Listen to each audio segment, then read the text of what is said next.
Hey everybody, welcome to Before College TV. I'm Harlan Cohen, and today I have an incredible panel. I've got a college conversation with 4 students from some amazing campuses. We've got a student from NYU, a student from USC, that's University of Southern California, a student from the University of Virginia, and someone from Williams College. But Williams is not an easy place to get into, right? Yeah, it's pretty tough. Like that's some people's dream school. Yes. Right. And it's what's so great about Williams? I think I really like the small arts environment. It's like known as one of the top small arts schools. And it's Yeah. also a really beautiful location in the Purple Valley.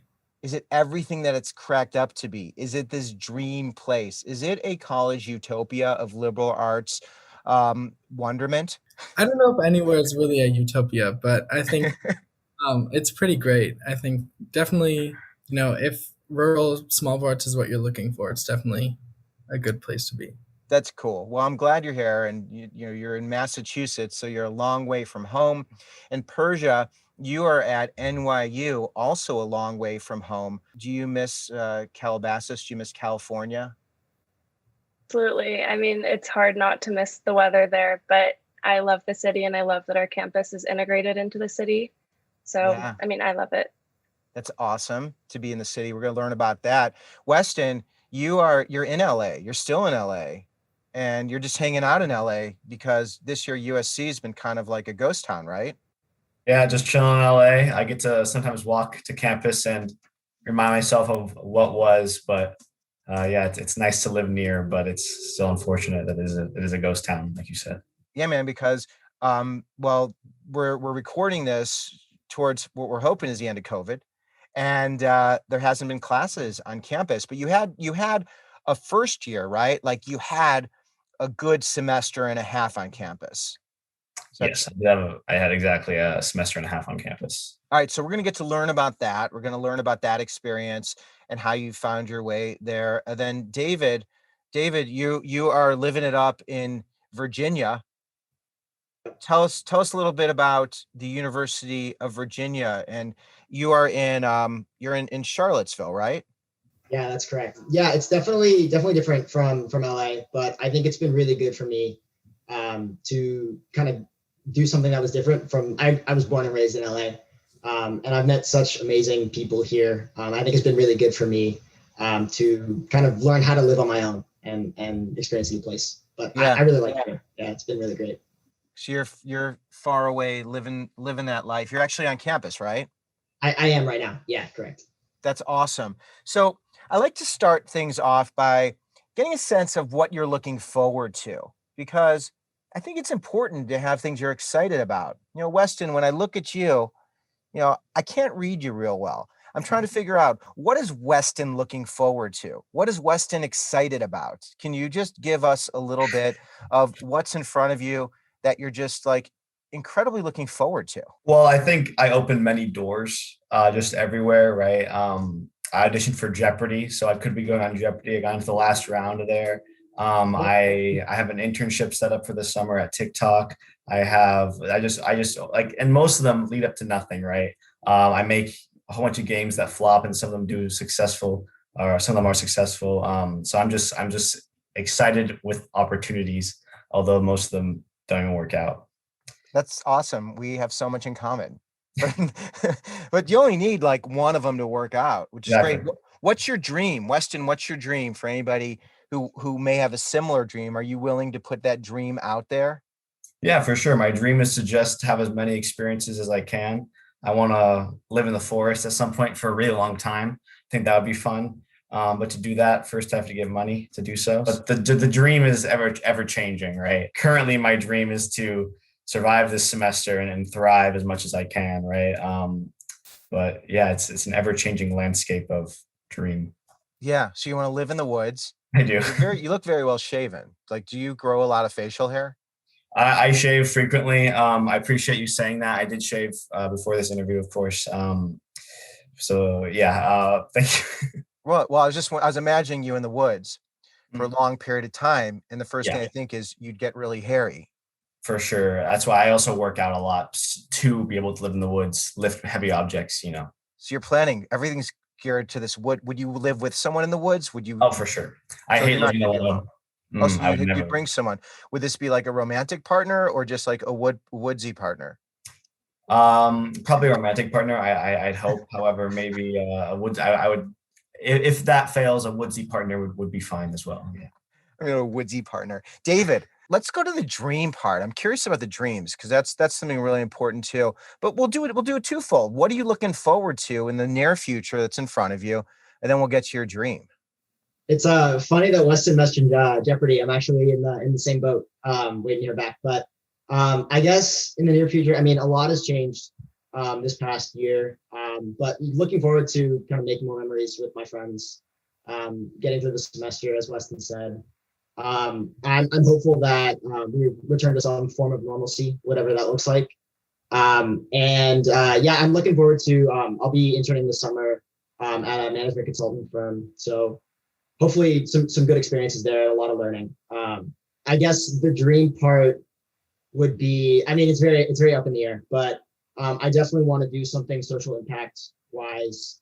Really interested in education and economic development work. So would love eventually, whether that's in consulting or outside of consulting, something along those lines. What would the dream job be? You know, if you were to just close your eyes and be like, man, I want to do this. That is a really great question. I'm still trying to figure out what that is. I think it's measured by impact and the size of the impact. And I'd love to be able to kind of see the impact on the education system, which has a lot of flaws. I think my job would be something in maybe director of a nonprofit or maybe doing consulting work for a nonprofit, maybe financial officer, something along those lines. I think would be really a good dream. You have a dream nonprofit? A dream nonprofit. I mean, in high school, we learned about the Grameen Bank, which is doing a lot of great work with microfinance and economic development work. I did try in college to develop a nonprofit to donate school supplies to local schools. I think we're taking a step back from that just because the pandemic kind of threw a wrench in a lot of things. But I also worked in high school with Food Forward, which is doing a lot of great work with food waste prevention. So yeah, those are 3 good ones. I'm sure there are tons that I do not know about. But yeah, that's fun. It's always, you know, I think just even sharing your dream is a risk because it's like, you know, this will be around. Well, hopefully this conversation will stick around and then you'll see what that dream was. But I think it's kind of bold also to be like, you know, my dream is this, because either it's going to happen or something else great will happen.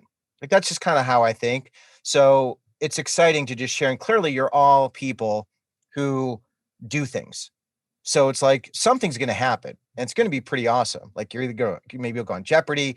The TikTok thing sounds really interesting. I mean, all these things sound interesting. I love getting to know you. This is for me, just so much joy I get out of this. So Eddie, I want to know you. I want to know what you're looking forward to in the very near future, Eddie. And then give me a dream if you've got it. Echoing what David and Weston said, I think getting through the semester, looking forward to that, and hopefully an in-person fall. I'm actually going to be a junior advisor, which is kind of like an RA, but more community involved for our like first year residential system. So I'm looking forward to that, definitely. Doing in-person theater again. Those are things I'm looking forward to. Dream, I feel like I always have 2 dreams kind of fighting for dominance. One would be working as an actor, and the other would be as a clinical psychologist. Yeah, you could do both. That will be fun. Good. That's exciting. I'll use you as an expert for acting and as a clinical psychologist. Persia, thanks for being here. Thanks for being so patient. I'll start with you as we do more of these questions so you don't have to sit around waiting, because you deserve that. So Persia, let me know, what is it that you are looking forward to in the near future? Do you have something? Yes, so actually tomorrow I have a really important interview for one of my dream talk shows for an internship this summer. So crossing my fingers for that. What are you trying to share? What you're gonna? I mean, I feel like that might be bad luck. And I'm not sure if I'm allowed to say the name of the show yet until I actually secure the internship. Right. But it's a late night talk show in New York. So, what's your dream, Persia? Do you have a dream you can share? I do. I want to be a very powerful woman in the television industry. Like my ultimate goal is to be like a showrunner, but I would say in 5 years, my 5 year dream is to be like an associate producer or a producer on some sort of nighttime television show. I'm sure you know people probably in the industry, I would imagine. But we have some family friends that are real involved. One of them is family friend. She used to produce at Oprah, and now she's Wow. doing a lot of. She works at CNN, and she's married to someone who also produces at CNN. So if that is of any interest and you wanted an introduction, um, I'm sure you know tons of people, but I'm more than happy to do that too. I So would love that. Thank yeah, you. because anything I do, it's like if you look at my LinkedIn, and this isn't just for you, it's for anybody who's watching this, and you see anyone who I know, like just give me a shout, like send me a note, because like to see you all be successful and to get to this place that you're excited to go to, like that's just joyful. Like I love it. It just adds to the world. So I'm excited to have you here. I'm excited for everybody to get to know you a little bit better, because most of the students who are watching this, they really don't know what you were like. And I think now, I mean, clearly you're all impressive, incredibly impressive, and you're in an exciting place in your life. But I'd love to know, going back to your upper school days at Viewpoint School, I would love to get a sense of who you were, where you hung out, what you did, what your personality was like. If you were super shy, or if you were out there, if you were someone who just kind of blended into the bricks, if you ate alone in a corner and you were able to finally, find yourself, if you were all around, just what were you doing and how were you spending your time? Describe upper school Persia. Yeah, so I would say I was a dance nerd. I was very focused on my academics, but I was also very involved in the dance department. I was on dance team. I danced outside of school. But a big part of my time at Viewpoint was the film program. I started it in freshman year, and that's ultimately what led me to NYU. But I was very lucky to have a couple good groups of friends. I'm definitely a different person now, but I still liked the person I was in high school. I was a part of a few clubs. I started a club with one of my friends called the Multiracial Cultural Club, where each week we came together and celebrated a different culture. So I did Persian New Year one time. I think we did Japan because one of my co-founders of the club was part Japanese. And then I was in CORE, which is technically an honor society, but that was like the community service part a Viewpoint, where we organized events for the school. I also did Duke of Edinburgh, which a lot of people in our grade did. It was like a program that was just like it was part community service, physical activity, arts, just kind of making like a well-rounded student. So I would say that I dipped my toes into quite a few things at Viewpoint, but yeah. Were you stressed out? Were you like a nervous person? Were you like always trying Yes. to, And yeah. I still am. I'm still one to stress out over nothing. I'm working on it, but it definitely did help keep me in check in high school and stay focused on academics. You like stressing out?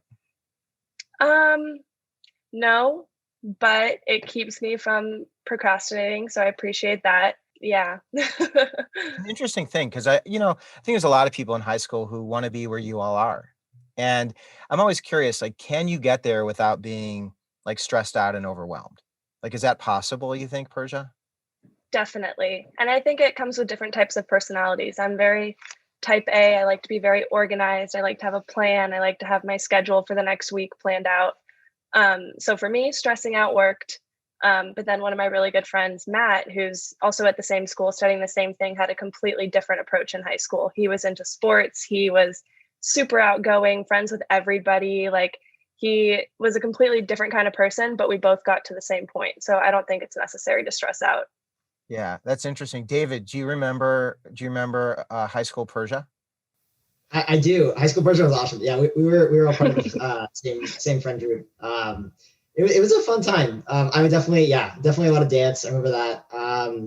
Very nice person, like an amazing person to be around. So Thank you, very glad David. that she's where she is. But good to see you again too. It's good to see you. You genuinely seem happy to see each other, which is nice. Right, because it's been several years. Persia, tell me a little bit about David with David's permission. If you could describe David, describe upper school David to me. Is that okay, David? Yeah, go for it. Yeah. David was very studious. He's extremely intelligent, of course. Very kind person. I think everyone that met David would say that he's very kind and very smart. So I think those are the two things that stand out to me. Do you feel and handsome? And handsome. Just Well, that one, but I appreciate it. Sorry, David. No, Figure it out. I appreciate it. Why not? Right? Because that's what I'd want to hear. Right? I'd want to hear I'm smart, I'm very kind, and I'm incredibly handsome. So I was more me channeling my own insecurities. So David, tell me a little bit about high school you. Take me back to the upper school at Viewpoint. I was definitely very into studying. Did a lot of that. I'd say school came first a lot of the time, which looking back now, I don't think is a great move. I think school is very important, but I wish I put more time into it. I did basketball, baseball for the first couple of years, and also a lot of music. I've been playing the drums since I was 5, and I really love doing that. But yeah, I guess looking back, like I'm very much like Persia. I'm very much of a stressor outer. I would echo what she said about it's not necessary to get where you want to go, because I think some of the best moments of high school were hanging out with my friends, playing the drums, playing in basketball games after school. I think those are really what the memories are. And those are the things that prepare you, or at least prepared me the most, I think. It's interesting to hear that you're like, the studying part's important, but not as important because, how could you have necessarily gotten to UVA if you didn't study and weren't so serious? Like, do you think you could have done it differently? I mean, obviously, like grades are important, and you do need to put a lot of effort and time into your grades. I think a lot of what I did was I put a lot of pressure on myself to get those results. And looking back, I think that took away a lot of my enjoyment of the present.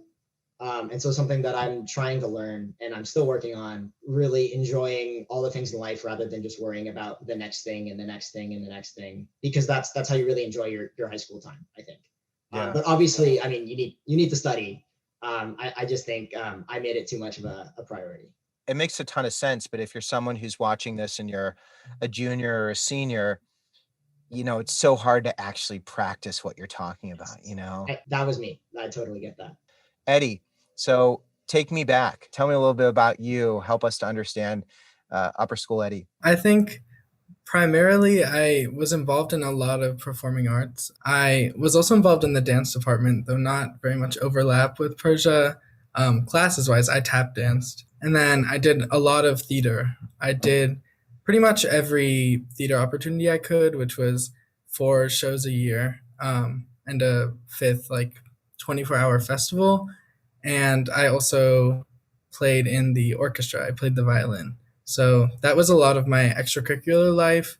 I was also in Founders Club, which is somewhat of a tour guide comparison, I guess, working with admissions. And I did the Duke of Edinburgh as well. But I think I was pretty similar to how I am now. If anything, I think a little louder. I had a little less of a sense of when to reel it in sometimes. So you could be big. I think so. Because I don't feel right. Are we going to see some of the big, or are you keeping it in? I think I've definitely become a little quieter, but I think that's not a bad thing. Why do you think you were so big before and now you've kind of gotten a little quieter? It's interesting. I think I'm more comfortable. I think it was kind of a mechanism for me when I was feeling insecure to be loud, brush it off. And I think as I'm becoming more confident, I can take quiet moments a little more. I love that. Weston, so you and Eddie, you're the same class, right? Yes, we are. Do you remember Eddie being kind of big? Yes, for sure. Definitely. I admired it. You liked it?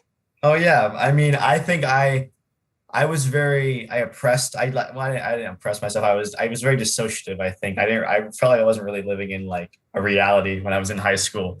So now I feel like I have more, my personality is who I am, which is a more loud person. But yes, I admired Eddie's personality for sure. That's interesting. So you were quieter and really admired Eddie's loudness. Mhm. And now you've become more comfortable and now you're very loud.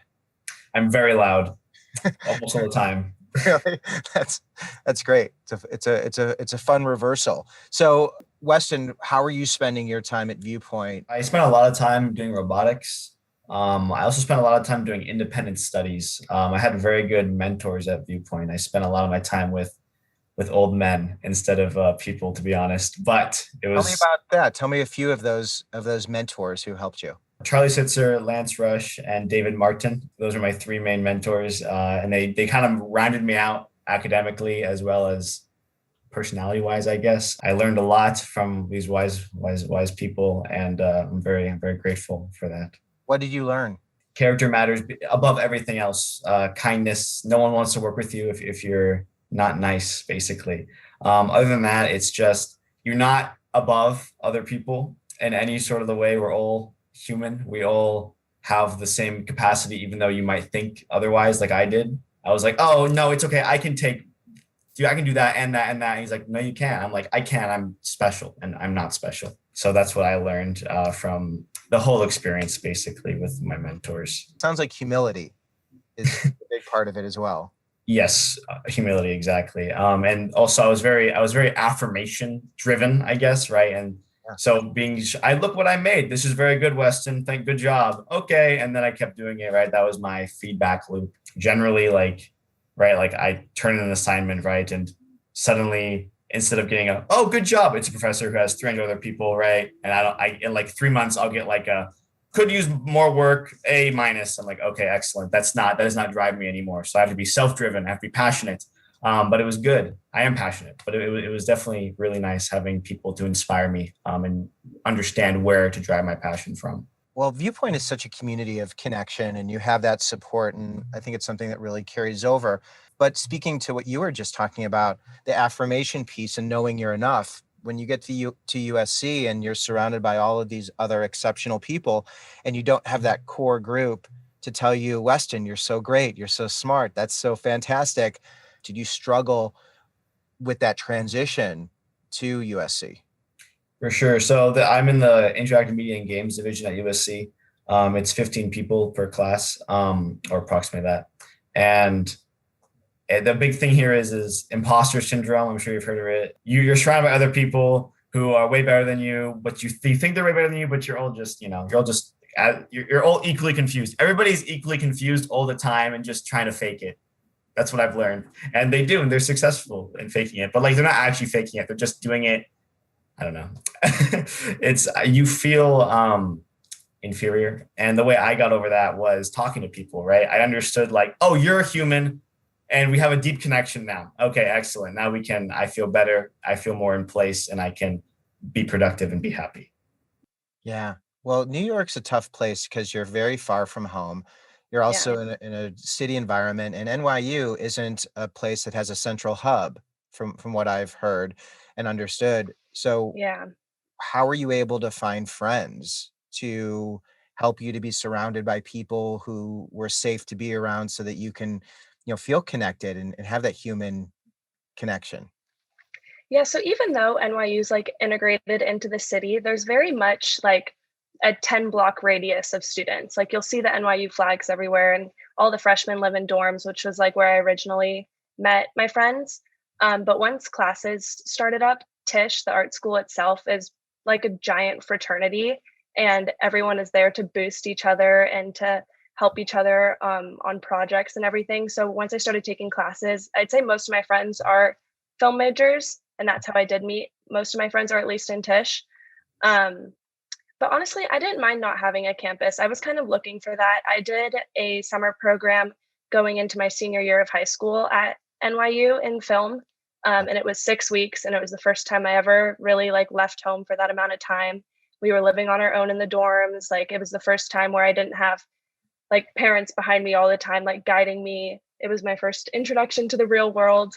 Would you recommend other students doing that? And how did you even know to do that? And how did you pick NYU? I absolutely recommend it. I think that was definitely a formative experience in my teen years. I actually came upon it like right at the last minute. I think it was the day before the application was due in January of my junior year. And I think my film teacher actually sent it to me. She told me to apply, and within a day I did the entire application and I sent it off. And I guess it's different now because most programs are remote, but it was really great to meet a bunch of people that had like common interests and a common goal, and to get outside of like that LA bubble, because that was the first time I was being like that I experienced people from everywhere. And it definitely taught me a lot about my passions too, because before I did that program, I was very interested in film, but I had always thought that I would go into more of an academic field. I was really interested in biology, and I thought that I would become some sort of doctor. Didn't happen, which is totally okay because that wasn't my path, but it definitely solidified my creative side. It definitely built it out and made me realize that like, okay, there are a ton of people that want to do this too, and there is an industry that I can move forward into. So I definitely recommend it to juniors and sophomores in high school if you have the opportunity to go try out a school. Maybe it won't be for you, but then you'll know more of what you want in the future. Totally. Did anybody else do a summer program like that? I did. You did? Where do you do yours, Eddie? I went to Brown. Yeah. Nice. So you did a summer program at Brown, your junior summer going into your senior year? Going into junior year. Tell me a little bit about that. I had I think a pretty similar experience to Persia in some ways. Like it's my first time being, I think I did 5 or 6 weeks as well. So an extended period of time without my parents in a different place. I knew I wanted to go to the East Coast for school, so that was really fun. And I kind of fell in love with the campus, and like, you know, I did ED to Brown, and I did not get in. So Ooh, that's a whole story. Okay. but I want to know about that, but finish your summer thing, and then we're going to get into the ED at Brown if you're cool getting into that, because you went there. So this is what's kind of tough. Like you got a taste of Brown doing this summer program, and you're like, I dig this place. I want to go here. yeah, I mean, I think honestly, and this is easy to say looking back, it was kind of an artificial experience. Like I don't think actually simulated Brown, but it was very fun. So I was like, wow, it's so fun to be here and like not have my parents and like go get food with my friends and like go to class with, you know, a cool professor. So I don't know if it was, I mean, I don't go to Brown, so I don't know if it was something about Brown or really just that first experience like in a college like environment. Yeah, but I mean, those experiences sound so wonderful.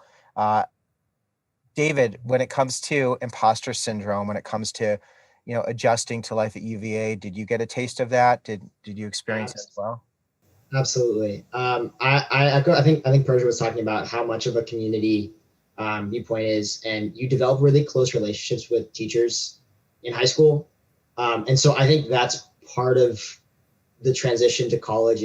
That's much harder, especially at a big school like UVA. It's hard to make those connections, especially your first year when I was in a 500 person econ class, and I actually I ended up doing kind of a program first year with a lot of like very driven, very smart, very accomplished people that I looked around and like, I do not belong here. These are very smart, talented people that like, there's no way I can measure up. And I think I think Weston was talking about this, that you get to know them and you get to know that, okay, we're all in this boat together. But I'd say like the first couple months was like, I'm interested to see, you know, how this turns out, because it was definitely a transition from, you know, what was it, 120 people in my class at Viewpoint. We all know each other, we all care about each other, to, okay, I have way more homework than I've ever had. I don't know really any of my professors. I'm surrounded by people who are doing amazing things that I aspire to do. And the tough thing is to say like it all worked out. I'd say like really digging in and building community. And I think that's something that I learned in college is like, you go halfway and people are willing to meet you there in a lot of cases. So I think that was the way to kind of get over that imposter syndrome and to build community and to feel comfortable at UVA. So did you think of leaving? It sounds like you had a really hard couple months, like you really struggled. No. So I think I was inspired by a lot of people around me. I did make very good friends. I was very lucky to have a lot of great people around me. But I think the first couple months is really just a transition period. I did really like it, and I knew there was going to be kind of a transition period. I mean, I grew up in LA my whole life, but no, I don't think I ever really considered leaving because I knew this was kind of where I wanted to be, and I really did like the people around me and the stuff I was learning. I just knew I had to adjust to it. First couple months can be really lonely. And I think that people don't always appreciate that. And even when you're around interesting people, it's just like you said, you graduate from a school that's such a tight community, and then you're around new people, surrounded by new teachers, experiencing new things, living in a new room, in a new bed. It's like all of those things, which are incredibly challenging. I want to know. I'll start with you, Eddie, because I think you have a really interesting story about how you ended up at Williams. I want to know if you're at your first choice school, and you've kind of given us a little bit of a preview that you ED'd to Brown. So you were set on going to Brown. So walk me through that part of your experience and how you made the shift and just how things turned out. I liked Brown because the summer program was definitely a factor. I liked the open curriculum, and then I think it has a very like artsy, social justice-y, like reputation. So I thought that was something I wanted. So that was my ED, but then most of my list was small liberal arts schools, and so Williams was my second choice. So I was deferred and rejected from Brown, but then got into Williams. Were you sad? Like, did you break down and it was like, man, like, I mean, I want to know, was it like the TikToks we see where you open it and you're just like beside yourself? When I got the deferment, I remember just like sitting on my bed, like staring at the wall, like expressionless for like maybe 30 minutes, 45 minutes. And then I was definitely sad. I mean, deferments are tough because you know it's probably a rejection, but you're not you're not positive. But then by the time I was rejected, I had already gotten into Williams. But you got over it. And Yeah. Are you happy? Yeah, I'm very happy. So you feel like this was the right place, like you did all right, you know, Yeah. because you seem happy. I don't want to put words in your mouth, but you're an involved guy. I mean, I'm looking here, you're part of the a cappella club. What is it? The E flats? Yes, E flats. You're an a cappella singer. I am. That's extraordinary. Yeah, it's really fun. It's not easy to get into the E flats, is it? It's not super easy. We have like anywhere from 60 to 100 auditions, and we take 3 to 5 each year. Unbelievable. Wow. See, like that's the thing. You get rejected because I'm obsessed with rejection. So you got rejected from Brown. And I know I mentioned it a bunch of times, but like who cares, right? But then you get beat up a little bit, and then you go to Williams and you try out. How do you get into the E flats? What year were you when you got in? Was it your first year, or did you get no first year? Man, Weston, is Eddie that great of a singer? Oh, absolutely. I have no doubt in my mind for sure. I don't remember. I can't recall exactly, but I just remember feeling very humbled by his presence. Eddie, is there a place? I'm not going to ask you to sing during this because you just don't want to do that, right? Not particularly. Oh, I didn't think so. What's your best song though? What's your best song? What's your home run song that your go-to? I mean, I kind of do a mix. I'm working on my first like real opera piece in my vocal lessons, but outside of that, I think I really enjoy musical theater. One of my best songs is a song from Cabaret called "I Don't Care Much." So I so want to hear it, but I'm not going to push you. Just even a couple bars because it's so beautiful to hear music. I love music, and it just makes. It's the last time I'll ask. Is there any chance to get a little bit or no? Well, you can definitely check out the E Flats YouTube channel. I'll do that. I'm not going to push anymore. I could. Here's the thing. I push because I'm good at rejection. So I'll push and push, but I also respect your boundaries, right? But I think acapella is awesome. Like I'm a big fan. I don't know, Persia and David, if you like acapella. I like acapella, but you're very busy. Do you dance in the burlesque club? Is that something you still do? Yeah, unfortunately, it was the inaugural opening night of the club, and our first performance was canceled. It was the weekend we went home because of COVID, and we Ah, haven't been able to do anything, but that was a lot of fun. I actually choreographed the water polo team in the show, which was definitely a unique experience for them and me. Yeah. that's awesome. I mean, you're just so busy working in so many different parts. We'll get to your places, but you have created a community, and that's the point. For anybody who doesn't get into their first choice school or their dream school, uh, I'm a big fan of you are the keeper of your dream. Like Eddie, you are the dream maker, and you are a great representation of what it means to do that. And you've been able to do it, it sounds like, in just a wonderful way at Williams, right? And if anybody has questions about Williams or your experiences, are you open to answering their questions? Are you someone who will respond? Yes. That's great. So now somebody knows somebody there. And David, how about you and Weston and Persia? If anyone has questions about anything we're talking about, are you okay with people reaching out to you? Strangers? Absolutely. Yeah. Do you think it would Yeah. be weird? Would you be like, this is weird? Why are you contacting me? Or would you be like, oh, this is great. I can share my wisdom. What would it be? I Weird? have a lot of wisdom to share, I think. So absolutely. I'm open Absolutely to right. I want to be because people are so afraid because you're so intimidating, all of you. I don't know if you know this. You are so incredibly intimidating. And when people look at you, they think, you know, I don't know if I can reach out to them, but you're the kindest of the kind, right? Like you're the nicest of the nice. Nice. You're trying to come up with a third. Okay. So let's move on. I want to talk a little bit about the college thing because so many people are so nervous. um, it starts early. I know David, sounds like you've been really thinking about college a long time, going back to your days at Viewpoint. So tell me, are you at your first choice school, and what was that experience like? Like, where did you apply and where did you not get in? I actually, it wasn't my first choice school. Funny story was I originally wanted to stay on the West Coast. Like I said a couple times, born and raised in LA. Didn't want to be too far from my parents. And so I mostly just applied to kind of West Coast schools. My top choice was Claremont McKenna. I didn't apply early, but I got waitlisted. And so I actually didn't visit UVA until after I got in. And my first time there was April. I went to their accepted students day. And yeah, so obviously, I mean, it stung a bit after visiting UV. I think, and like after having gone here now for a couple of years, I really couldn't see myself anywhere else, honestly. And I know it's the whole cliche thing, like, oh, it happens for a reason, but I don't know if I would have had as great an experience if I had gotten into my top choice school.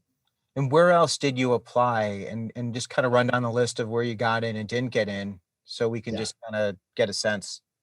Yeah, so I applied to UCLA, Berkeley, UCSD. I applied to USC, and then University of Washington, Tufts, and University of Virginia. And I just got waitlisted at Claremont McKenna. That's crazy. So the one you really wanted to go to waitlisted you, just crushed your soul. I mean, I was very lucky to get in where I got in, but I mean, it definitely was what I wanted to. Was it do. soul crushing? This is, for those people who are going through this, I know, David, you usually get what you want. You're an incredibly bright guy, but was it soul crushing when you got waitlisted to your first choice? It was pretty rough. Yeah, I did not have a great day that day. Who helped you Yeah. through that, and how did you get through that so that you were able to Yeah. see the light? My parents, my grandparents, my sister. My sister's gone through this before the whole college process, so she knows how hard it is. I think just having those people there support, and my friends, I mean, Persia and my entire friend group from Viewpoint, I was really lucky to have a lot of people in my corner that made it made me more resilient. It seems like such a big deal because our whole world is that thing. But when it Mhm. comes down to it, it ends up being a gift because it leads you to some other place. And I think it even is the universe doing you a favor because now you have to ask yourself the question, what do I want?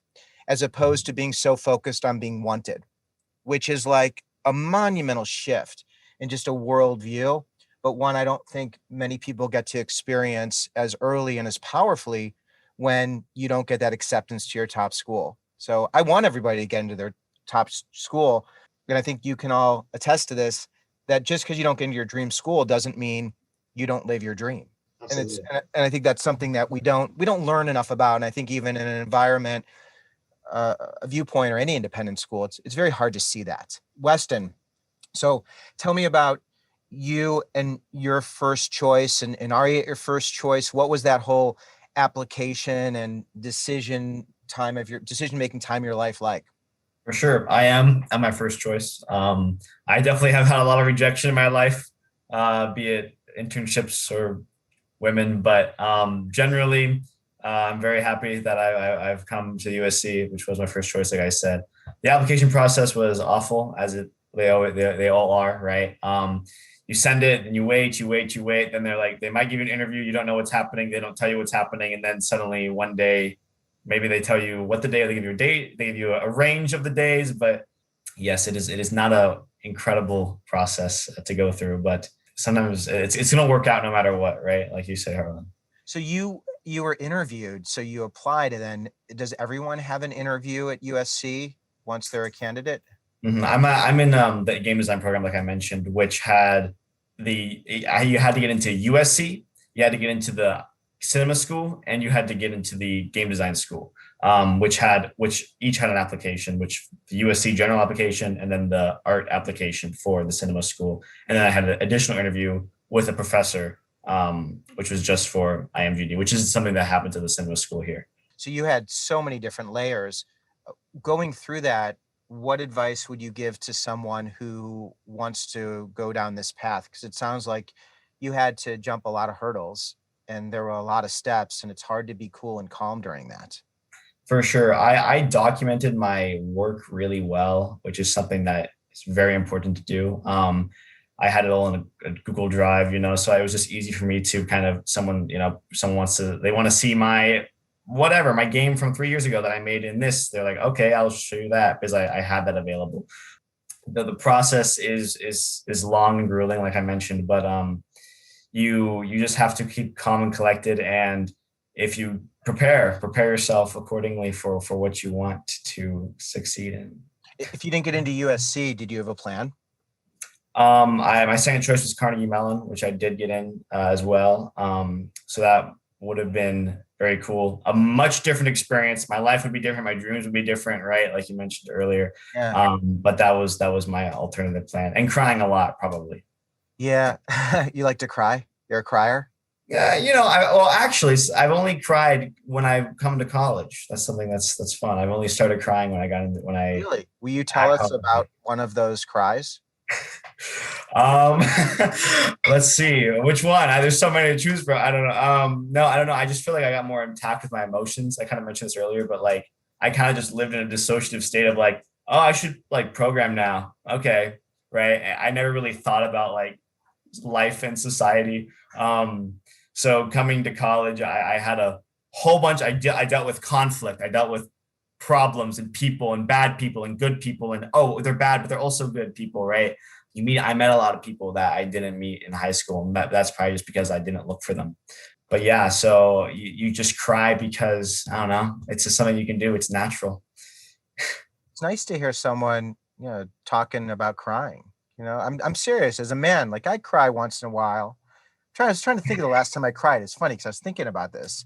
I think I got teary-eyed thinking about family, and so much I love my family. And I think that was like kind of jolting to me. But it's okay. And it's okay to be emotional. I think this time in our lives is an emotional time. I just have one more question about the whole USC thing, because your path, all of you have been able to navigate a very narrow path to get where you are. I mean, it's very hard to get to these places. Specifically, since I'm talking to you, Weston, why do you think you got in? Like, what was your secret sauce? Authenticity and passion, I think, is what they look for.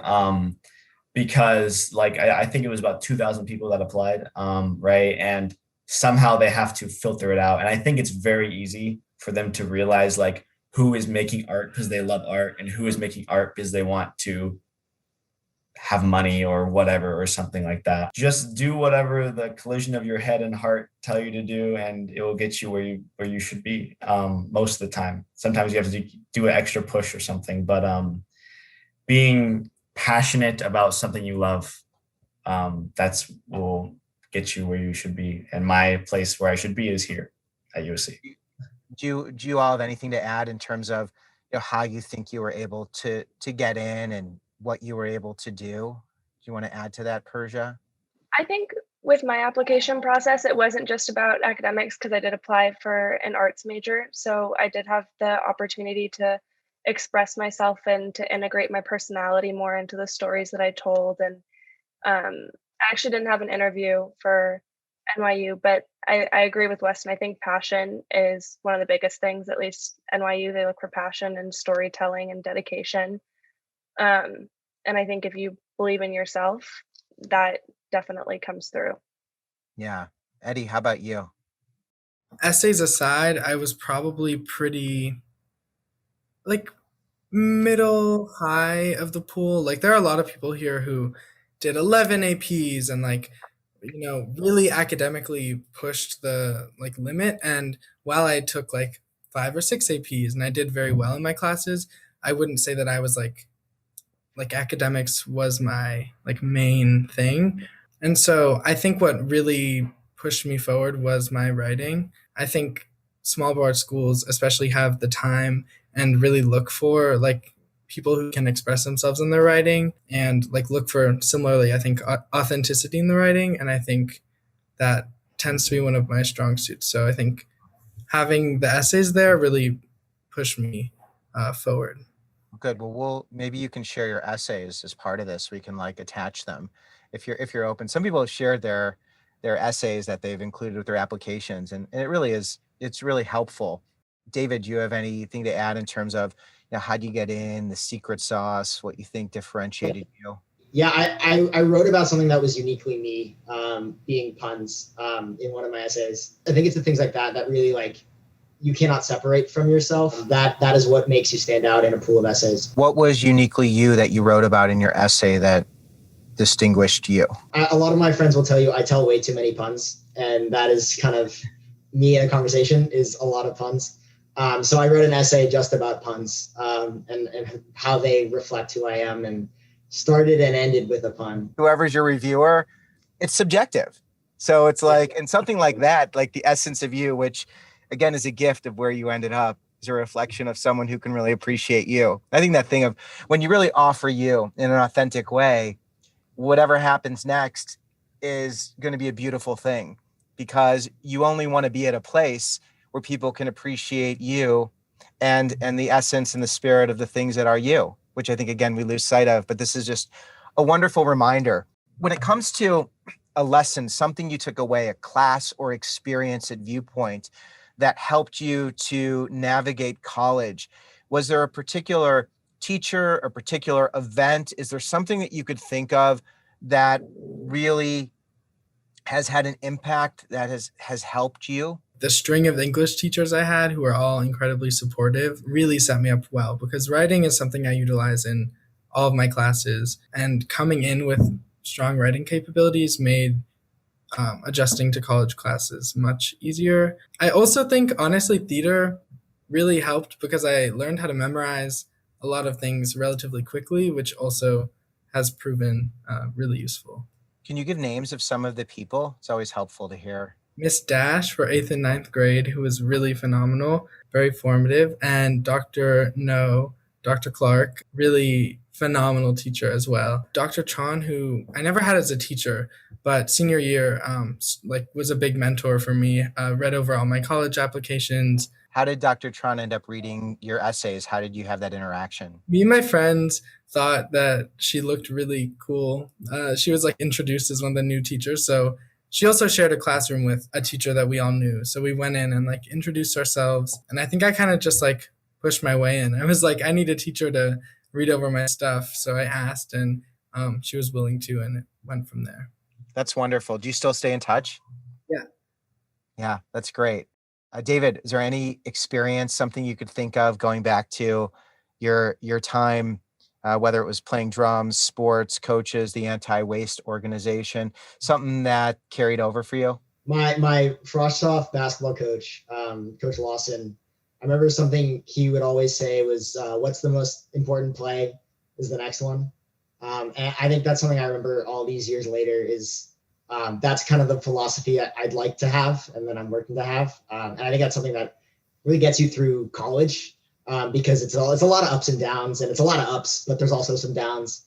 And you just keep focused on the next play. I'll echo what Eddie said about Dr. Clark too.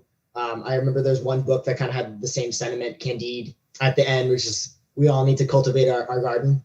That we need to be responsible citizens and pay attention to the world, but we also need to make sure that we're taking care of ourselves as well. So I think that sentiment, I think, is something that I've taken with me to college. Yeah, that's wonderful. How about you, Persia? Is there a particular event, class, experience at Viewpoint that carried over and has really helped you at NYU? Yeah, I would definitely say I had a ton of amazing professors.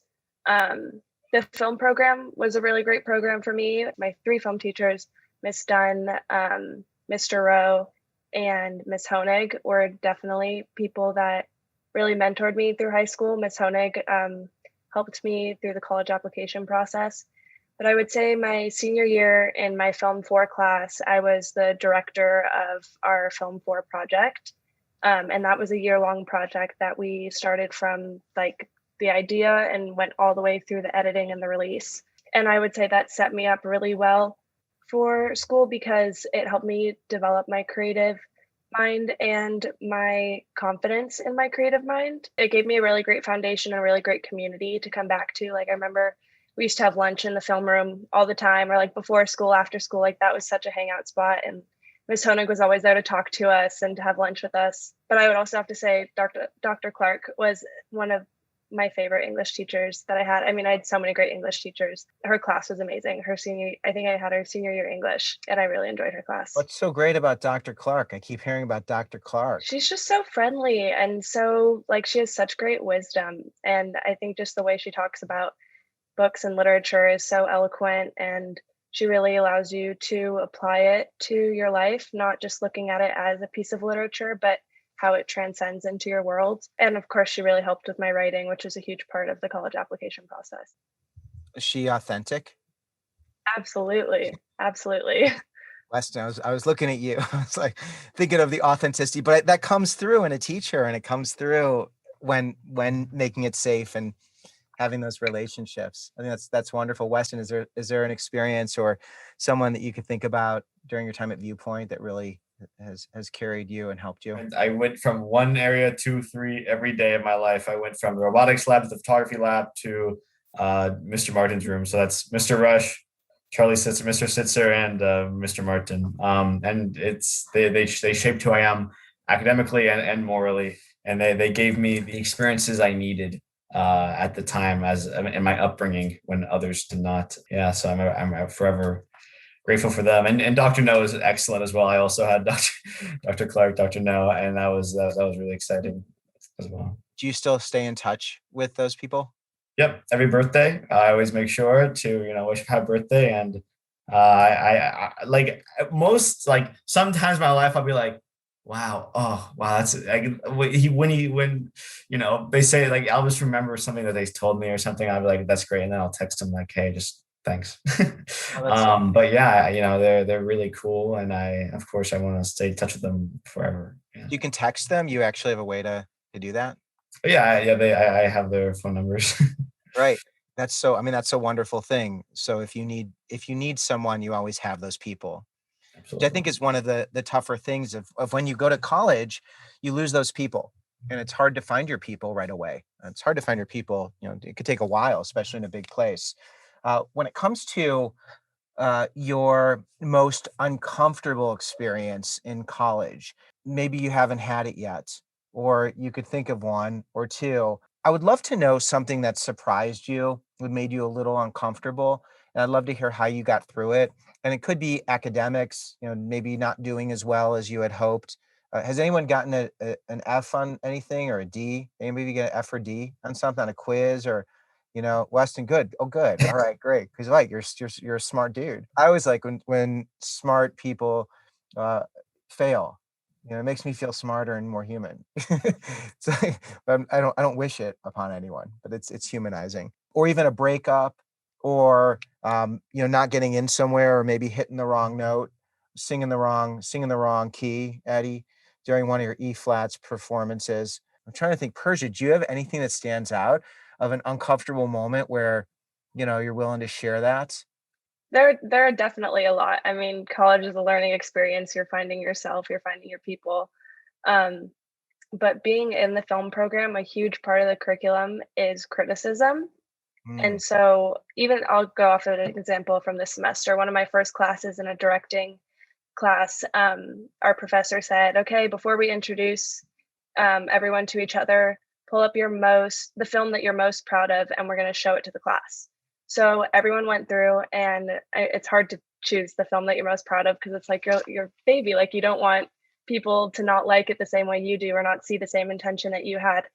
Um, and just going through and hearing everyone's criticisms, and then going back and giving criticism, that was like, I guess we did that in freshman year too, but it's something that I really had to learn coming to college, because while Viewpoint's amazing, not there weren't many chances that we got to criticize each other, um, which I think was an important lesson for me to learn how to take criticism and how to turn it into something constructive. was there someone in your corner you turned to when you were criticized, to help you to remind yourself that I'm worthy and I'm okay and this is just part of the process? Yeah, definitely. I mean, my family, they're like my support system, but specifically Miss Honig at Viewpoint, my film 4 teacher, she was really great at giving me criticism and helping me learn how to not internalize criticism. And that really set me up for school, because I mean, nothing can can prepare you when you go into a class of like 30 people, and then they tell you to stand in front of the class, show your film, and then each person goes through and tells you what they liked and what they didn't like about it. That's hard. That's a brutal thing to do. But did you call Miss Honig and like bounce off what happened in your college, in your college review session, or? Yeah, I mean, we talk not very often, but I've been on a couple Zoom calls with her. We talk on the phone every now and then. I would say I definitely learned how to deal with it in college. I didn't really need much of like a mentor in that sense, but in high school when we were going through that whole film process, she was definitely there for me. Nice. Eddie, I want to know, what was your most uncomfortable experience and how did you get through it? And also thinking in terms of, you're going to be a mentor. So you're going to be helping these first year students, and this is great practice, because they love to hear horrible stories about how people struggled. So if you have one, I'd be grateful. I think one uncomfortable moment was I kind of auditioned for like a lot of things. One thing that I hadn't done in high school that I don't think Viewpoint really has much of a comedy scene, but improv comedy is, strangely enough, it's kind of cool here. Like, I think the improv kids are like, wow, like that's so cool. Like, it's a cool group. And also the improv club that I auditioned for had a lot of overlap with other people, like other older mentors in my life, like a few E flats people, one of my junior advisors. So I felt there was some pressure there. I think I went in to this audition and it went pretty poorly. I think improv is something that is not my thing. I learned, and kind of being there and like having to make a joke on the spot and having it fall flat with people that I was like thought were really cool and like were kind of newly being introduced into my life was definitely uncomfortable. Didn't get a call back. That was tough, but I also was doing simultaneously auditioning for other things, and like think it helped to you know you try a lot of things, and what you get into kind of there's that feedback that that's more what you're supposed to be doing, I think. But Yeah. Is it hard to get access to the things that you want to do that really align with the reasons that you chose that school? And it sounds like you didn't get in the improv group, but that wasn't your thing. You did get into E flats, but if you didn't get into E flats, like what other groups and organizations would you be a part of where you're automatically going to be included? there's one non-audition a cappella group that sings Disney songs called the Aristocows. I might be in the Aristocows. I'm not sure. I also auditioned for a few other a cappella groups that might have taken me. But I think it definitely is an adjustment. I mean, it's a small school, yet somehow many of the activities are still like pretty selective. Like I said, I think most people like end up finding something that really like they get into and that they really excel at. But I think it's kind of a matter like it might not be the thing you did in high school. I think being flexible and like being open to trying new things, like when you go to the club fair, like sign up for anything that piques your interest and kind of let the cards fall. Did you get involved right away? Was this what you did your first semester, or did you take a little time, Eddie, to start to find your way? Right away was the performance. So first semester I was in Cap and Bell's theater production, and I got involved in the E flats. So that was nice. It gave me kind of social and also like rehearsal structure.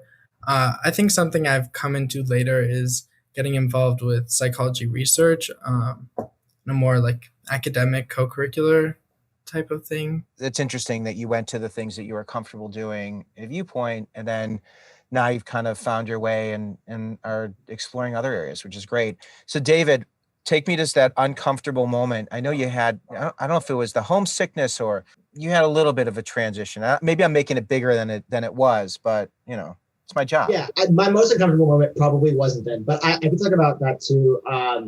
Yeah, I mean, it was definitely a transition, but I think it was simultaneously me adjusting to kind of a new environment and also being around really impressive people, but also being inspired and getting to meet these awesome people and getting to be in a place where I'm being challenged. So I think that combination was both uncomfortable and exciting.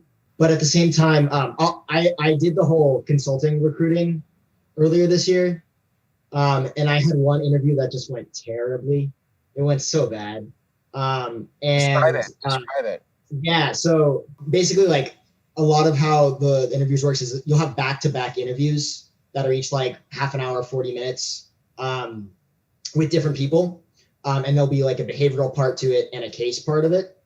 And it was all on Zoom this year. So on top of the awkwardness of that, also the Zoom. But so I had the first one was fine. I was very prepared. Felt good.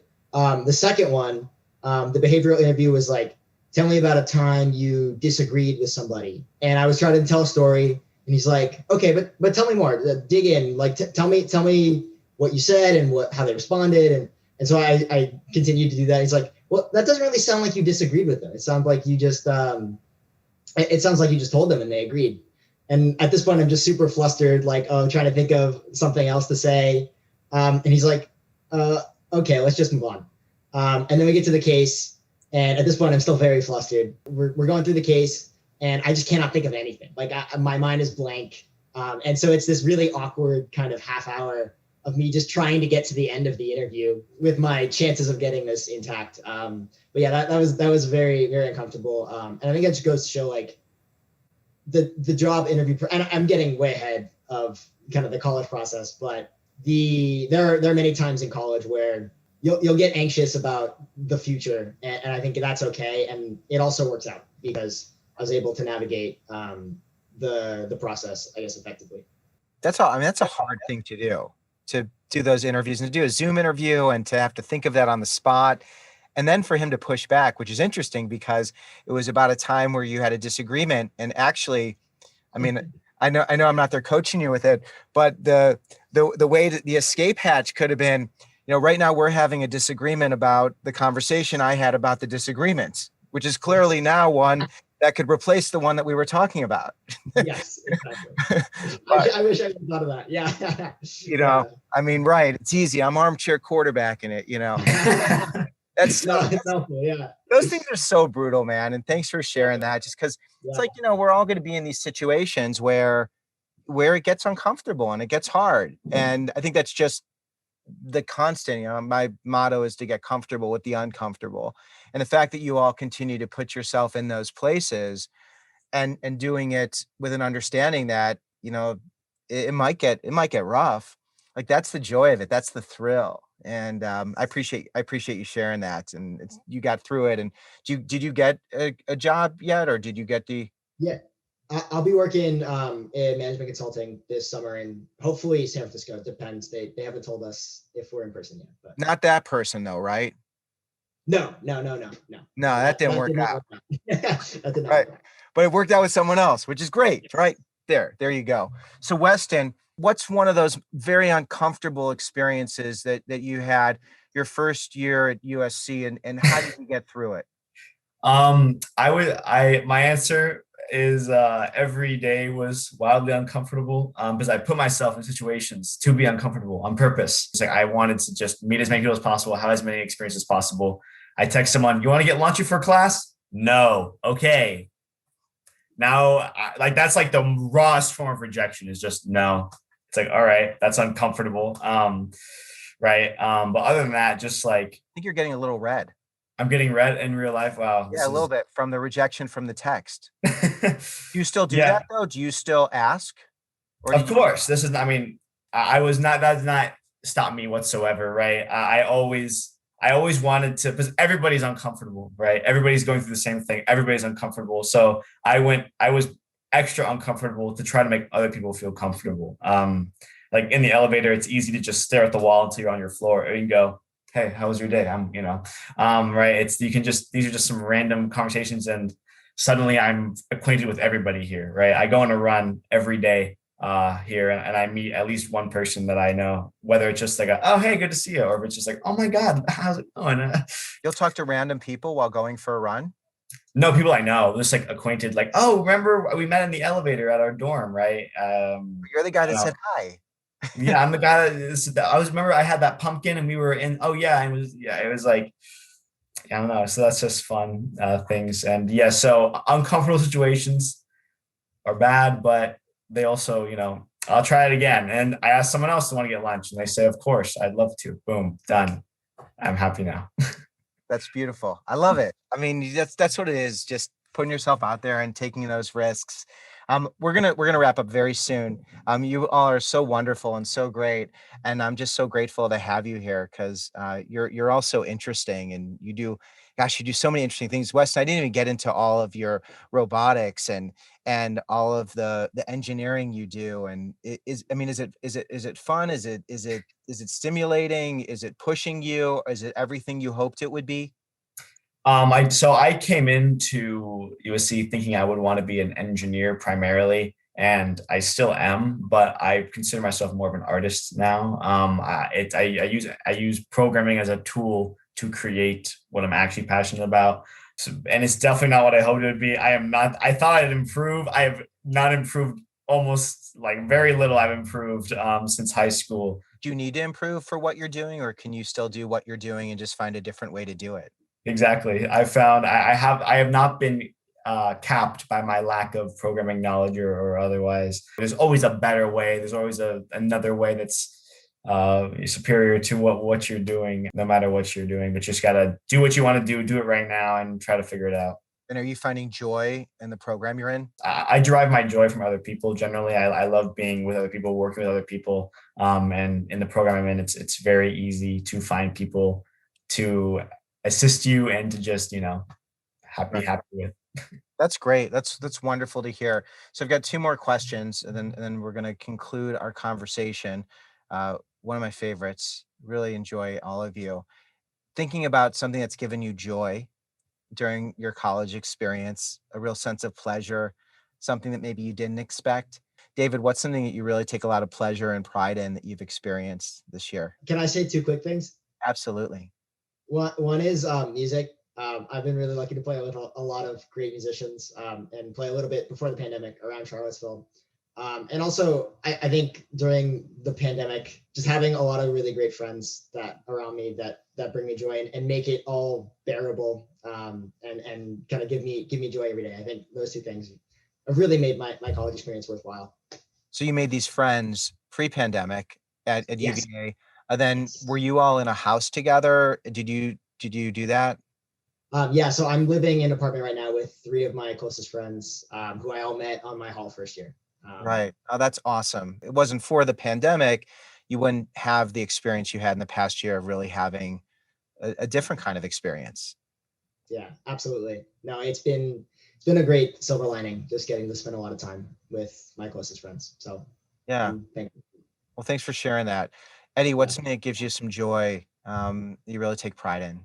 I also have two quick things. One, we talked about the E flats. So fun. I mean, we're just like a goofy group of people. we don't compete. We're not competitive acapella. We just sing acapella to do it, to be with each other. So that's one thing that I get a lot of joy from. And then also this semester, within my research, I started doing an independent research project, which has been really awesome. It's kind of the first thing I feel like I've been able to really take the reins, and like, the expectation went up, but also that gave me more opportunity to like show myself what I can do. So I've been really enjoying that. What's your research? I'm kind of using data from ongoing research in the lab to look at, identity and non-suicidal self-injury. That part. So mental health. We didn't even talk about mental health. Oh my gosh. How did we do this whole thing and not talk about mental health? Because there's so many people who are struggling more so than ever. Can you just share a little bit more about that, and just even, I don't know if you had experiences firsthand or working with other people who have had those experiences, but just offering some encouragement to other students who perhaps are experiencing some of these things. As we've mentioned, transition can be really difficult. And I think one resource I've utilized is the therapy service here at Williams. But I think, so I think like if there's access to that, like that's definitely, I would encourage everyone to utilize their school's resources. Yeah, I think finding like even pinpointing one person, like freshman fall, my neighbor, like we would sometimes have like 3 a.m. conversations, right? But like finding that one person who like you can talk to if you've had a really tough day is also really helpful. Yeah, having your people. I encourage everyone to find 5 people, which is hard when you're in a new place. But even finding one person, and then you can tell me if you think this is good advice. But finding the kindest people, who like next year, what's your position going to be? What are you training to be? Research assistant. Research, but then there's another one. It's like a peer. You're doing some like junior advisor. Right. So like finding a junior advisor, because as a junior advisor, your job is to be in people's corner, right? Like, yeah. So, for anybody who's thinking, I don't know anyone, or I'm worried about being far away, that one person can be that person who's made it very clear. Could be Eddie, if you're Williams. I mean, like, like truthfully, or it could be any of you, because you're clearly people who are available and accessible. So thanks for bringing that up. I'm glad, and that work that you're doing is so important. I have a therapist, and having someone who doesn't have my last name was really important, because there's no judgment. I used to want my therapist to like me. I was like tried to impress my therapist and make my therapist laugh, but we're over that. He doesn't have to laugh. I'm not seeking his approval anymore, Weston. Seeking approval. I think we were talking about that. Anyway, Persia, what's something that gives you a lot of joy, pleasure, pride from your experience in college? Definitely my friends that I've met in film, because we collaborate so well together, and I know these are the people that I'm going to be working with in the industry. So knowing that I've already found a good group of people that I work really well with and click with, and like foster creative conversations, that always makes me really happy. And then a more recent thing is I am producing my first student television series. Ooh. Which I never really saw myself going down that path. I thought I'd always be a director or a writer. And then recently I've gotten into producing like over the past year and a half. So finding like a new passion and a new avenue within filmmaking has been really exciting for me, because there's still a lot to learn and a lot to figure out and a lot of people's brains to pick. And I'm excited to see where it takes me. That sounds awesome. And there's so many opportunities now. And push that. If I could help push it out there, whatever you're doing, I'll share it and do everything I can to spotlight it. There was one more question I had. Oh, I wanted to offer an opportunity. If anyone else had anything else to share about mental health, the importance of supporting yourself, self-care, any of that. Did anyone have anything else to contribute to that? I'm taking a wonderful class right now that talks a lot about positive psychology. And there are so many things that you can do in your day-to-day life, not based on your genetics or whatever, but that just foster like checking in with yourself and making sure that you're okay with yourself. Like this sounds silly, but gratitude journaling and meditation are huge parts of my life. I think it really gives you a second to process your day and to set yourself up for your day. So if I'm ever feeling a little out of control or stressed out, like meditation. So I think that's a great way to check in with yourself. Yeah, and I'll add to that. There's a wonderful book and app, 10% Happier. Is something I discover. And it's a great audio book too, by Dan Harris. And Dan's like a type A reporter, ABC News, and it talks about how he discovered meditation. And first he was like, yeah, this is like phooey and hippie stuff. And it really, then he saw that this is something that can really help. There's proof, there's evidence. And then there's an app that he founded. And there's his partner, Jeff Warren, who wrote a book called Meditation for Fidgety Skeptics. And they wrote that together. But the app 10% Happier is a wonderful app that I really encourage anyone to check out. There's there's so many apps, but that one I particularly really enjoy, and journaling's great too. So thanks for sharing that. And the final question, this is it. You've made it to the final question. I know. Can you believe we're here? Thanks again. I really do appreciate it. I mean, you're busy people, and the fact that you can stay here is unbelievable. Okay. So here's the final question. So Persia, you're walking down the hall. You're at the upper school. You're in ninth grade, okay? Imagine you're in ninth grade. Were you there in ninth grade? Yes. Okay. All right. So you're walking around the hall and you see this older version of you, which is you today, okay? You see you. And then you walk up to see this person walks up to you, right? You're in ninth grade. This person walks up to you and says something and whispers something in your ear. What is it that you would whisper in your ear? What is it that you would hear if you were that ninth grader? What words would you tell you to help you to get to where you are now? I would say stop caring about what people think or may say about you. I think that really controlled me in high school, like the fear of like not knowing what other people were saying about me or how other people perceive me, or if they perceive me incorrectly because of a social interaction I had with them. I think that's something I would say Yeah. because it hinders you. Yeah. Yeah, definitely. It's more of a recent thing. I think like COVID really helped me tap into that because I had so much time to sit and reflect, and I was like, wow, I really don't care what other people think about me. And it's so liberating because then you can just focus on what you want and how to make the other people around you happy and how to make yourself happy and how to accomplish your goals. So that's what I would say to myself. Yeah, it's really freeing. Beautiful. Weston, if you can go back in time, ninth grade you see this version of you walking down the hall, somehow got past security. What would you tell ninth grade you? Definitely to just buy as much Bitcoin as you can. I'm kidding. I, I have a lot to say. I guess if I could yell at myself, I'd say, "You're a child."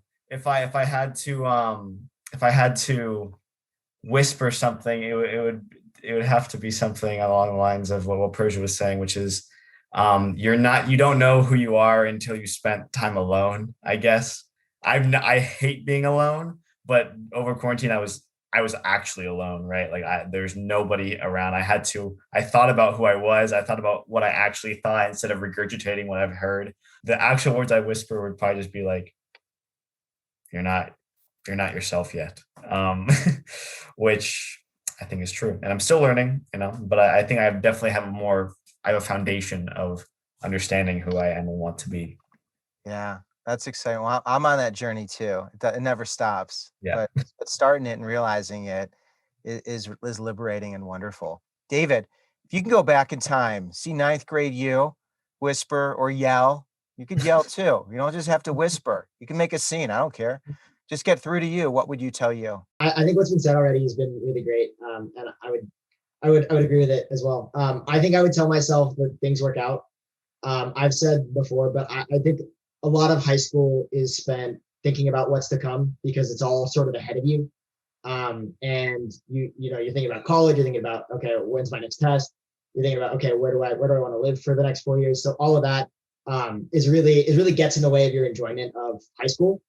And so I would say to as much as is possible, focus on the things that you enjoy learning each day, the fun interactions you have with friends, the fun extracurriculars, and listening to the radio, driving in the car, like all of that stuff is really what makes high school and life like fun. So I would say try to focus more on that and not on, where am I going to go to college? as much as is possible. Just being present. Yeah, Exactly. it's a hard thing to do, but that's great. Thank you. Eddie, we're going to conclude with you. If you could see high school Eddie, loud high school Eddie, making a scene in the hall, quieter Eddie, more reserved Eddie, walking in, in a very cool and calm way. I have this image of the two of you meeting. What would you tell you? One big thing is like I would tell myself not to define myself based on who's around me or like my perceptions of who I am in their eyes. I think I thought a lot about, like I had great friends who were super academically driven, and I was like, okay, like then that's not me. I must be a theater kid or an art kid. And like one thing I think I learned being here is that you can be all those things at once, which is really awesome. Like, yeah, I can want to be an actor and a psychologist at the same time and like pursue that all together. So, I think like let yourself do what you want to do and don't worry too much about what category you're going to fit in socially. Being your authentic self, and authenticity has been a big theme that's been a runner throughout our conversation tonight. And you've all been so wonderful and so generous in sharing insight into your lives. If there's anyone watching who wants to reach out to Persia or Weston or Eddie or David, just nod. You're okay with people reaching out to you, correct? We've got your information included, and people might actually reach out to you, and that's going to be a wonderful thing. And I'm excited to continue to be in your corner in any way. So anything I can do to support you, like genuinely, I mean, I really mean that. I just want you all to get wherever you want to go and just be overflowing with happiness and joy and all the things that bring light to your life. So with that, I want to thank everybody for being here. I want to thank you for watching and participating in this. I'm Harlan Cohen. This has been Before College TV, a college conversation with 4 amazing students from 4 incredible universities from Viewpoint School. I'm Harlan Cohen, and I look forward to continuing the conversation. Thanks so much.